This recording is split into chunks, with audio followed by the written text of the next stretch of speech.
Bonjour mes belles âmes, je suis Virginie de Spirituellement Nous. Bienvenue dans votre guidance de la semaine du 25 au 31 mars pour les Gémeaux en signe solaire, ascendant et lunaire. Cette semaine, je voulais vous parler un petit peu des mouvements des planètes au niveau astrologique, les effets que ça va donner sur votre signe. Alors, la nouvelle lune déjà, donc je vais commencer par les effets de cette nouvelle lune qui a eu lieu mardi 21, qui touche le secteur projet personnel et amicaux-sociaux pour vous les Gémeaux, mais aussi tout ce qui touchera la nouveauté et votre liberté. Vous avez même une carte à jouer les Gémeaux assez significative. Et puis ça va continuer puisque à partir de donc du 24 ou 25, les dates je me trompe un peu, je suis désolée mais c'est dans la semaine en tout cas. La planète Pluton va sortir du Capricorne pour entrer dans le signe du Verseau. Et ça peut vous rendre vos démarches plus passionnées et déterminées parce que Pluton en Verseau, cette planète sera en harmonie avec votre signe puisque le Verseau est un signe d'air aussi comme les Gémeaux. Et c'est la planète de la transformation. Et ça va toucher votre secteur de l'expansion et aussi votre façon de voir le monde qui peut changer, ainsi que votre propre intégration sociale à l'intérieur de ce monde. Vos buts et vos ambitions peuvent évoluer aussi, tout en vous demandant une profonde implication. Mais vous allez avoir un avant-goût jusqu'à mi-juin de ce qui demande à évoluer, autant extérieurement que dans votre propre vision intérieure de l'avenir. Et puis, Mars va quitter votre signe aux alentours du 28 mars pour entrer dans le signe du cancer. Et là, en fait, voilà, pendant 7 mois, il était dans votre signe et ça vous a initié à des élans. Enfin, il faut que vous regardiez ce que vous avez initié ces 7 derniers mois ou les élans que vous avez ressentis envers une nouveauté qui vous motivait et qui a pu par contre traverser des étapes et des repositionnements. Parce que maintenant, vous allez passer un cap, celui de la matérialisation de ce que vous avez initié ou des élans que vous avez ressentis ou mis en place ou fait. Et il va être question de donner de la valeur à votre initiative, soit de la financer, soit de la stabiliser, soit d'en profiter d'une façon plus concrète. Et ce sera d'autant plus vrai qu'autour du 29-30 mars, le trigone, donc Pluton, sera en trigone à Saturne et encouragera une action posée qui peut rapporter. Le même jour aussi, il y aura Vénus qui sera en conjonction qui sera dans votre signe, pardon, et qui sera en conjonction avec ces planètes. Et elle sera peut-être déclencheuse de cette action qui va se mettre en place comme une inspiration soudaine ou une envie de libérer votre créativité.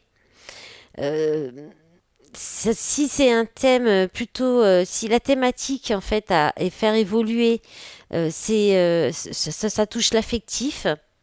Vous pourriez avoir un coup de cœur et une envie subite de faire évoluer les choses, mais pas forcément montrer, car une simple prise de conscience peut déjà déclencher l'évolution.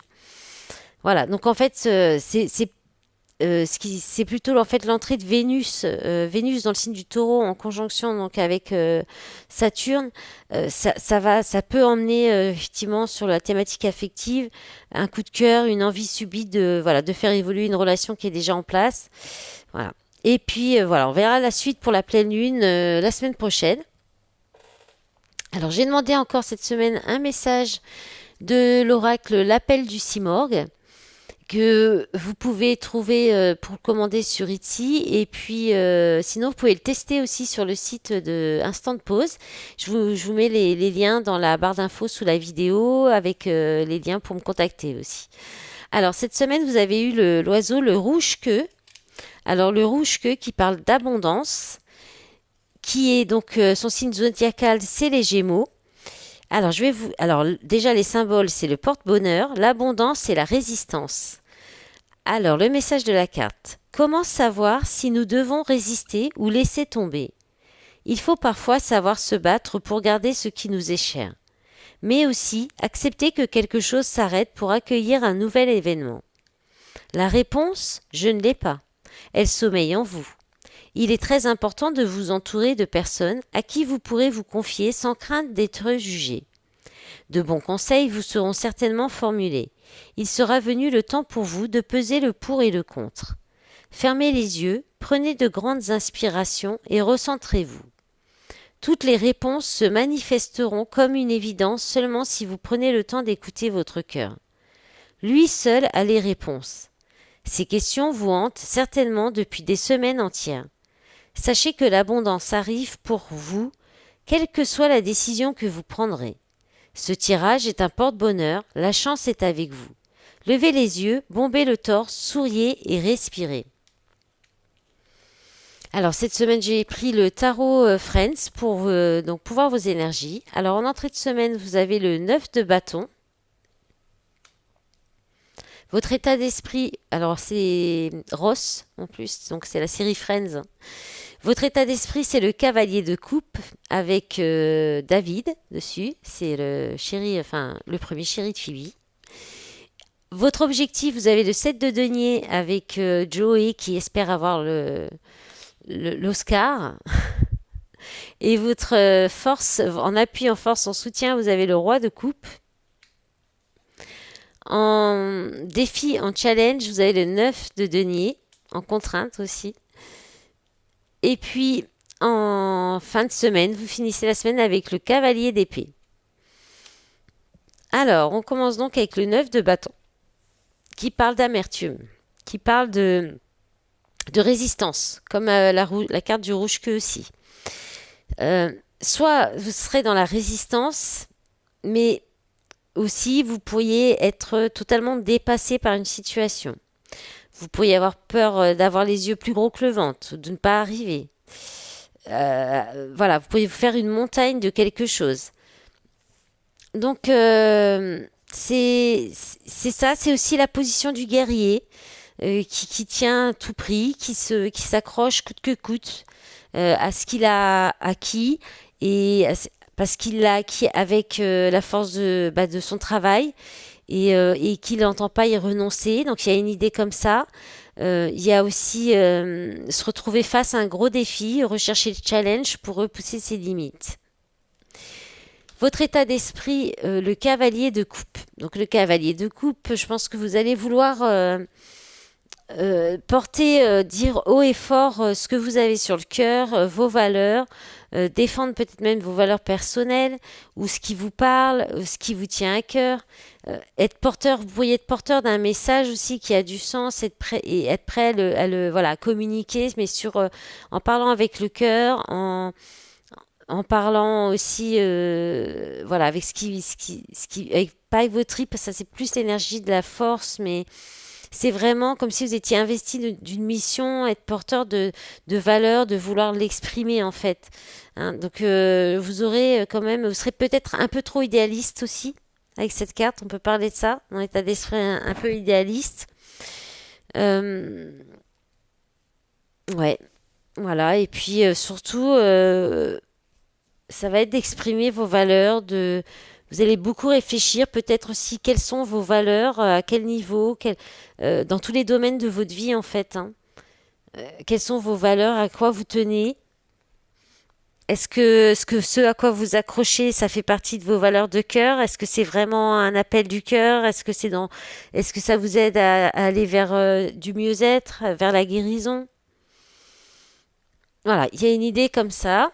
Ensuite, votre objectif, c'est le 7 de denier. Alors, le 7 de denier, c'est la patience, c'est récolter ce qu'on a semé.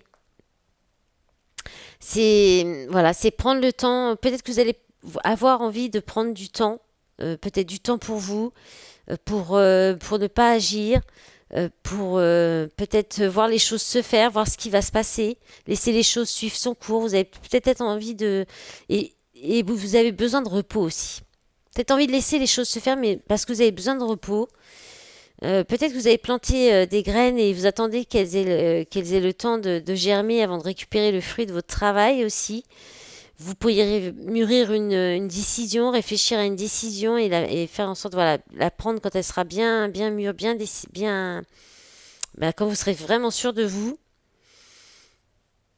voilà. Et puis, oui, voilà, c'est tout en fait, hein. C'est vraiment, je pense, votre idée, ça va être votre objectif, ça va être de rester tranquille le temps que les choses se fassent ou que vous récoltiez ce que vous avez semé. Voilà. En force, en soutien, en appui, vous avez le roi de coupe. Donc c'est la maîtrise. Vous allez maîtriser vos émotions. Vous allez pouvoir aider les autres tout en gardant, en maîtrisant votre émotion, sans vous laisser submerger justement, en faisant preuve de sang-froid. Vous savez rester digne aussi. Vous êtes capable de soutenir ceux qui en ont besoin sans jamais perdre vos moyens. C'est le consolateur, c'est l'homme qui de sagesse. Alors c'est une énergie hein, masculine, mais c'est la bonté aussi. Vous savez, vous saurez aussi rester mesuré dans vos réactions, faire preuve de compassion, sans non, toujours, sans jamais aller dans les vagues à l'âme, hein, ou dans la sensiblerie. Vous serez quelqu'un aussi qui sera capable de parler avec aplomb des choses qui vous touchent ou d'avoir un discours qui génère de l'émotion chez les autres aussi. Vous savez toucher les autres. On parle souvent de lui comme le thérapeute. Et puis, c'est quelqu'un qui connaît très bien son monde intérieur et qui en tire quelque chose de précieux. Ça peut être quelqu'un qui écrit des poèmes, qui crée des œuvres d'art, qui fait de la musique, voilà, qui a une capacité à aider et à faire grandir les autres aussi. En défi, en challenge, c'est le 9 de denier. Donc je pense que votre défi, ça va être de voir que vous avez tout ce qu'il vous faut, que vous êtes comblé, que vous n'avez besoin de rien de plus, que vous avez atteint une certaine sécurité financière à force de votre travail, voilà, un corps parfait, ou que vous avez un très bon confort. Euh, ou alors, effectivement, en contrainte, bah, ça va être de vous ressentir un certain inconfort. Alors après, c'est pas forcément. On peut parler. Là, on est quand même souvent dans le matériel avec les deniers, pardon. Mais ça peut être aussi un inconfort, un ressenti par rapport à. Parce que vous auriez l'impression de ne pas en avoir assez, d'en avoir jamais assez. Euh, mais là, il y a peut-être aussi une difficulté à donner le dernier effort, en fait, pour atteindre un objectif. Euh, et puis, vous pourriez aussi être trop, un peu obsédé par ce que vous avez, en avoir encore en plus, avoir toujours plus d'argent ou gagner toujours plus d'argent. Euh, il y a une idée comme ça, l'idée aussi de vivre au-dessus de vos moyens, d'avoir du mal à être serein, ne pas vous autoriser à profiter. Voilà, et puis peut-être une impression que les choses sont trop belles pour être vraies. Et qui peut-être ça vous bloque aussi, ça pourrait créer des blocages d'abondance hein, dans votre vie. Alors, vous finissez la semaine avec le cavalier d'épée. Alors, c'est vrai que cette semaine, j'ai pas trop regardé. Bon, là, vous aviez pas de. D'un coup, j'ai cette réflexion parce que je vois que vous avez de l'épée. Vous avez quand même un tirage assez équilibré. Il y a deux coupes, deux deniers, et les bâtons et l'épée. Mais c'est parce que ce cavalier d'épée, là, comme ça, qu'est-ce qui va se passer entre cette fin de semaine et le début de semaine? Là, vous êtes résistant, vous tenez bon. Et puis le cavalier d'épée, alors peut-être que vous allez vouloir convaincre quelqu'un, hein. Vous allez vouloir convaincre d'autres personnes, quelqu'un. Vous pourriez aussi peut-être, alors ça peut être vous qui attaquez ou quelqu'un, ça peut être une énergie en face de vous aussi, ce cavalier d'épée. On parle d'attaque, d'arguments convaincants, d'éloquence. On peut parler aussi d'un travail de commercial, d'être un bon orateur, de savoir discuter de tout. Et puis aussi en meilleure énergie, quand même, on parle de viser une victoire, mais en vous appuyant sur de la logique, de la rhétorique, de l'éloquence. C'est avoir une très bonne communication. En même temps, ça, c'est aussi c'est une carte cohérente avec votre signe. On est dans les épées, de toute façon, c'est les signes d'air. Voilà, c'est avancer brillamment, mais parfois avec peut-être un peu d'agressivité. Et puis peut-être vous aurez envie de foncer sans trop réfléchir, parce que vous êtes sûr que vous avez raison, que votre cause est juste, que vous maîtrisez très bien un système et que c'est pas un problème pour vous de le défendre ce système en quelques arguments en fait. Hein. Vous partez bien en tête aussi, hein. Ça c'est vraiment le cavalier d'épée, celui qui part, il va convaincre les autres, il part en croisade, il part à l'assaut. Alors on peut parler aussi de rentrer dans l'art hein, avec une volée d'arguments qui portent. Hein. Donc il peut y avoir aussi quelqu'un en face de vous comme ça. Et là, j'avoue que je pense à moi, puisque j'ai Gémeaux autour de moi, et que moi, je suis un peu comme le cavalier d'épée parfois. Mais bon, des fois, il faut secouer un peu les gens aussi. Des fois, ils en ont besoin. Ça fait du bien, parce que sinon, il faut avancer dans la vie. Allez, on va passer au sentimental. Alors, on va regarder que l'améthyste. Et je vais essayer pour votre signe de ne pas oublier le message du petit oracle de l'âme sœur que j'ai oublié pour les béliers et les taureaux que j'ai fait avant, que je rajouterai dans le commentaire des vidéos. Alors, qu'est-ce que c'est? Bah, ça saute tout de suite pour vous. Alors, on a attraction, alchimie, attirance mutuelle, bonheur, harmonie, la vie en rose, très bien. Alors, encore pour les Gémeaux, signe solaire, ascendant et lunaire, encore 4 cartes. Le show, bon, la passion, la fougue, c'est une personne passionnée, très amoureuse aussi. On parle aussi de relations charnelles, bon, on parle de fidélité, de relations stables qui durent dans le temps. Oula, ça saute. Alors, on a meilleure amie, confidente, sœur, je t'aime. Bon, bah magnifique les Gémeaux. C'est trop beau. Qu'est-ce qu'on a en dernier? J'espère qu'on a... Ah oui, la guérison. Mais oui, magnifique. Donc voilà. C'est très très beau. On vous dit que vous êtes dans une relation, vous êtes meilleure amie. Vous pouvez tout vous confier, vous pouvez vous parler. Il y a de l'amour, il y a l'attirance mutuelle, il y a l'attraction physique. C'est une relation, il y a la fidélité. Bon, je vais y arriver. J'en perds mes mots qui est stable, qui va durer dans le temps, la fidélité. On vous dit qu'on vous aime. C'est une relation qui va vous amener à de la guérison, qui sera équilibrée. Alors le calme de cette carte, avec la carte du show, bon, et le cavalier d'épée, il y a peut-être beaucoup de passion, voilà, mais quand même, ça reste très très beau. Allez, j'oublie pas le petit message pour vous. Qu'est-ce qu'on vous dit? Qu'est-ce que vous dit votre autre? Ta conscience spirituelle s'amplifie à l'instar de ta sexualité. Ta sensualité est exacerbée et produit un effet magique sur celle ou celui que tu aimes. Une union sacrée renaît. L'amour incarne l'instant présent. Voilà, mes belles âmes des Gémeaux, je vous souhaite une belle semaine. Je vous dis à bientôt. Au revoir.